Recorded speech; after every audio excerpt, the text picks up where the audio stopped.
Hello everybody and welcome to the September edition of Board Table Talk.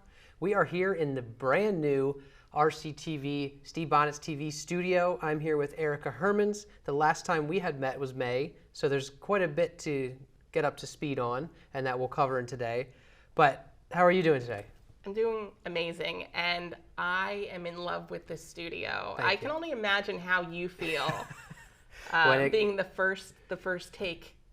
Yes, so this is the first take in the new studio, and we do have a camera set up in the back. You can see actually everything that's going on in here. So when the crates and everything came in, it was like Christmas morning for the communications team. It took us quite some time to unpack them. It was just a great day. I was smiling the whole day, but in the studio, over here to your right, there's an area where we can do stand-up. It's a stand-up set. So students who might be interested in weather or a sports, just kind of sports update can stand there while there's still two students here doing the normal broadcast. And then we even have a space over here for an extra kind of set. So there could be up to 3 different sets just within this. And then we still have a little part of the green screen for kids that are interested in learning how to key and all that stuff for the broadcasting classes. Yeah, this is exciting. I will say I loved your pivot video. For anyone who hasn't seen it, it's out there on the Springboard website of them bringing all of the pieces to build this out over the summer. But I can't express how happy I am, because when you think about kids that are interested in a particular field like communication and broadcasting, it is so imperative that you have the most recent technology. You're working with the technology that you are going to actually work with should you pursue a career in that field. So this is great. Yes, and it was a long process. We started planning, actually, just having the conversation in like July of 2021, and then we went out to bid in March 2023. Yeah, March 2023. They came back, board approved June 2023, and we went through all of the designing, the rendering, with all help from the whole communications department, some input from the students, and it really was a very large process that I'm very excited is 99% complete. This is great. So enough about me in the studio. I mean, if anybody wants to come see it, just give me a call. I will gladly sit here and show you everything that we have in here. Some other updates throughout the district. We are welcoming a new principal at Upper Providence Elementary, Chastity Cooper. Yeah. She was board approved this month. This is coming out after the board meeting like we usually do. We discussed things that did happen the past month in the board meeting. She was coming from Twin Valley School District, and she's likely coming on in November. Yeah, I'm really excited to have her on board. So Chastity, anytime that we're hiring for administration, building principals, like that there's going to be a competitive talent pool. And so as we typically do when hiring at that level, board members do get to participate in last round interviews and get to have some input. Although, we don't make the decision, we allow the administration to make the best decision for the district and for the school. And I will say that there was a lot of competition, a lot of qualified candidates. But Chastity absolutely rose to the top. She has extensive background at Twin Valley, not only serving elementary schools, but also at the middle school level. And I think it's great to have her. I would be remiss if I had not mentioned Dr. Patchke, who has been in the Upper Providence building 20 years since, if not longer. And I know that she is very much beloved, and we wish her well in her retirement. But I think Upper Providence is also going to be really excited and off to a great start. Awesome. Well, welcome again, Chastity. So moving forward, since we haven't met since May, let's talk a little bit about Spring City. I know in March, I'll let you talk about it, but in March something was approved. Bring us all up to speed on Spring City and what's going on. Yeah, so most recently we had a vote in August, and that was to move into phase 2 design and development as far as Spring City renovations go. So this process started last year, but there are actually 3 votes to move this process forward. The first, as you mentioned, occurred in March, and that was to move forward with schematic design. And so what's been happening since then is the administration, our business partners at ICS, as well as some board members, myself and Mr. Jackson, who is the chair of our property committee has been meeting with ICS on a bi-monthly basis to make sure that the project is staying on track and is staying within budget. So now that we have moved out of the schematic design phase, and by the way, if you want to know more about that, you can reference the YouTube video of our August work session where they came in to provide an update on exactly what we've been doing in those meetings since March. But in August, we made the vote to move into phase 2. That vote did pass. And so now we're in design development and still meeting with ICS and administration on a bi-monthly basis. So in addition, we've had some conversations in finance with regards to funding. And so all right now is on budget, on time, and we're going to keep a close eye on that as things progress to our last of the 3 votes, which would be April 2024. All right, we like to hear that everything's on track. Yeah. So that was the finance committee. Let's shift over to the curriculum committee, where they talked a little bit about the curriculum review cycle, specifically areas being evaluated for the 2024 school year. Can you take us through that meeting a little bit? Well, I would say it was more of a high-level update. So as the curriculum committee oftentimes does, is that we have cycles for review of English, science, math curriculum. So for example, in the 2023 school year, we talked extensively about our K-6 ELA curriculum. And as an outcome of that review cycle, Springford and our curriculum department brought forward a recommendation to move forward with a new vendor, Amplify, which is it's a structured literacy program that's based on the science of reading. And it is being used in our schools, our elementary schools, K-6 today. So we were very happy with that outcome. That outcome, again, did get widespread board support.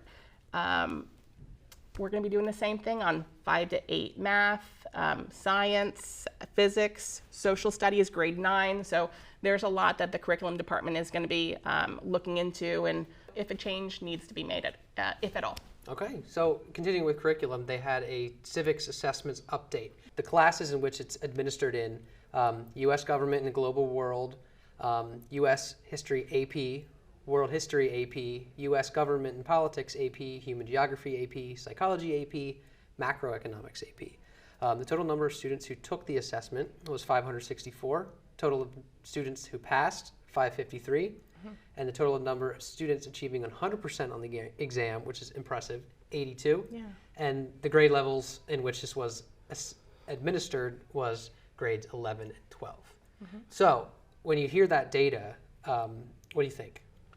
I think that is absolutely tremendous. So, as a board, we regularly get updated on data. So, for example, in October, early November, we'll get the presentation that shows from our curriculum department how our students have done with regards to PSSAs and Keystone exams over the last year. And I think it's kind of a double-edged sword, because on one hand, you absolutely want to celebrate the success of our students and the wins, but also you have to recognize that data is a point in time.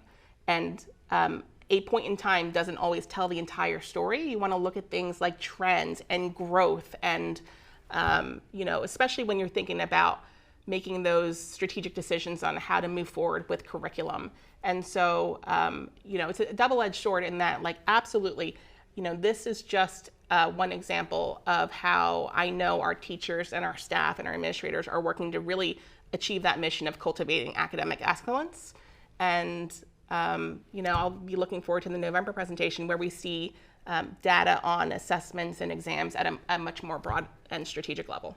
Yeah, and I believe next month too, not jumping ahead, before that in November we're going to have information on the National Merit Scholarships. We're going to have a presentation on that. So of course, Board Table Talk next month we'll talk more about that information. There's been a lot of buzz and recognition of our students out there. So looking forward to doing that. So another item that was approved on the September board meeting was the tennis court renovation. The current courts are original to the building, which is 1999, 23 years old. Girls tennis plays on it in the fall. Boys tennis plays it on the spring. And fun fact for our community, right now and continually, there is free access to it outside of school hours and as long as there's no matches going on. So talk a little bit about that from a board perspective for the tennis court improvements. Yeah, I mean, it's definitely been discussed in extracurricular, I believe, as well as property committee meetings. I just think that this is part of a bigger commitment to our students that at Spring Forward, yes, our mission is to cultivate academic excellence, but we know in order to do that, it's not just about the classes. It's about the environment, the infrastructure.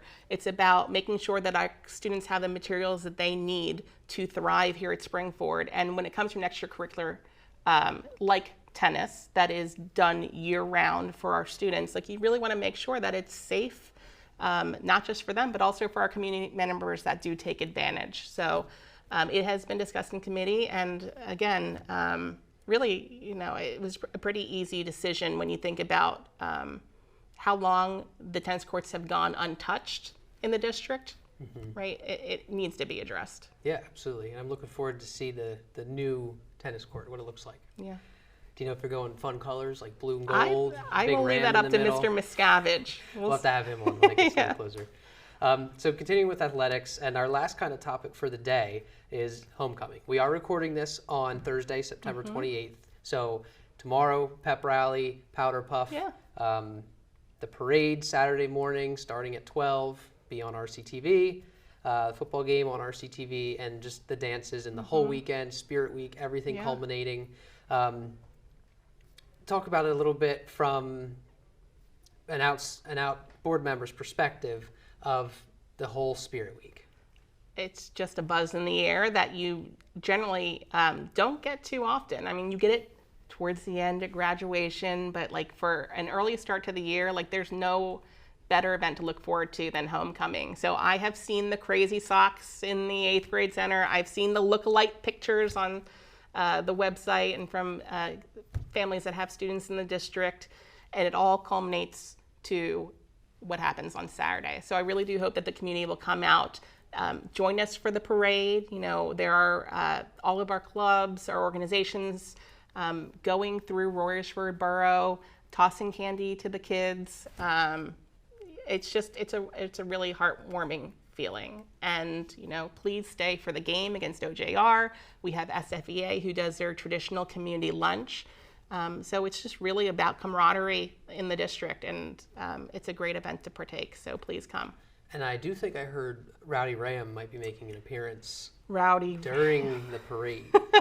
So everybody keep an eye out for Rowdy the Ram. Rowdy Ram. The school board will have a float like we have had in the past. Now, I feel a little guilty being the one communicating this because Mrs. Zazowski has always been the biggest cheerleader and champion of a board participation in the homecoming parade. So I know that she is sends her regrets that she won't be able to be there, but I think that we are going to have a large board majority who's going to be sitting on hay, tossing candy to their families. So that's great. Awesome. Well, looking forward to this weekend. That's good. Thanks. Thank you, everybody, for staying tuned on Board Table Talk. We'll see you next month in October.